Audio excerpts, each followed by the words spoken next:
Hi, you guys. Welcome back to Through Evangelist Eyes. I hope you're liking these videos. I hope you're making comments on the videos.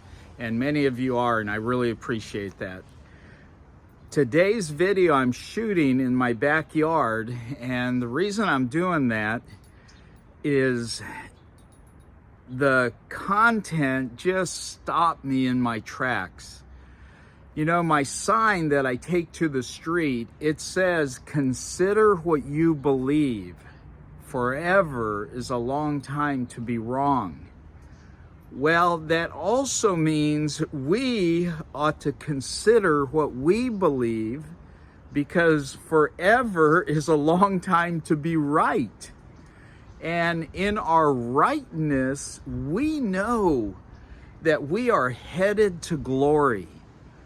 We are headed to the most fantastic adventure, the most fantastic reality that you could possibly imagine. And is that affecting our daily walk, our daily experience with people, with God? So it really, this chapter is about Jonathan. We're in chapter 14. And Jonathan steps on the scene as a faithful, brave young man before we ever hear of David, the giant killer. And I want to go, Jonathan has taken out some giants already. And it looks like he's a young man. I mean, I have a hard time believing he's over 20, just by the chronology as things are happening. And look what he does here. Let me read. This is 1 Samuel chapter 14, starting at verse 6. Then Jonathan said to the young man who was carrying his armor, "Come and let us cross over to the garrison of these uncircumcised. Perhaps," check this out, catch this, "perhaps the Lord will work for us, for the Lord is not restrained to save by many or few." And I would like to add to that, that is to add this, that the Lord is not restrained by little men like me or by big men like David. He can give deliverance with whoever he chooses.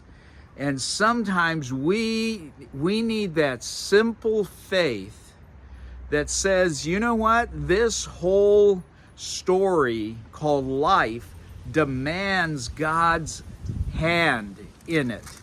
Otherwise, we will never know success. And Jonathan says it, the Lord is not restrained to save by many or by few. And then look at what his armor bearer says. The guy holding his weapons, the guy helping him get to the fight. Listen to what his armor bearer says. This is in verse 7, I believe. His armor bearer said to him, "Do all that is in your heart. Turn yourself, and here I am with you, according to your desire." Wow. Wow. Talk about a team player, a guy that is with you, that will go the distance. All that is in your heart, all according to your desire, he says. I'm with you. I'm running with you. They're about to confront another garrison of fighters, of Philistines. And Jonathan says, that's my desire, to be in the fight. And I hope that's our desire. You know, I think sometimes we're asking the wrong question. We say, how can I be like a David that was not afraid to confront the giant? How can I be like a Jonathan that goes upon a garrison of warriors by himself and his armor bearer. And who knows whether the armor bearer even had weapons, because just before this, they're talking about how few weapons there were. Rather than saying, how can I be, thinking that I'm going to drum it up in myself, maybe the better question is, how can God make me? And stay in the admiration of what He can do. He is not restrained. He is not restrained by my littleness, by my lacking what it takes. God can give. He's the great maker. Wherever you are in your walk, God can make you the kind of man or woman He wants you to be. And let's go back to that simple faith, like a child that says, here I am. Child doesn't say, I wonder how we're going to pay the rent today. That's mom and dad's problem. Child doesn't say, I wonder what I'm going to eat today. That's mom and dad's problem.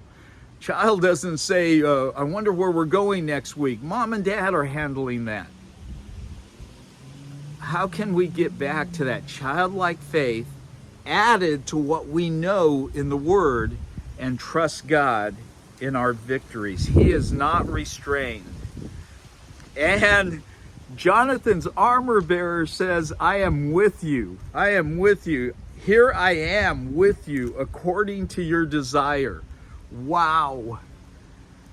The Lord said, I will never leave you. I will never forsake you. Talk about saying, I am with you. So, where or what is your desire? Is my desire?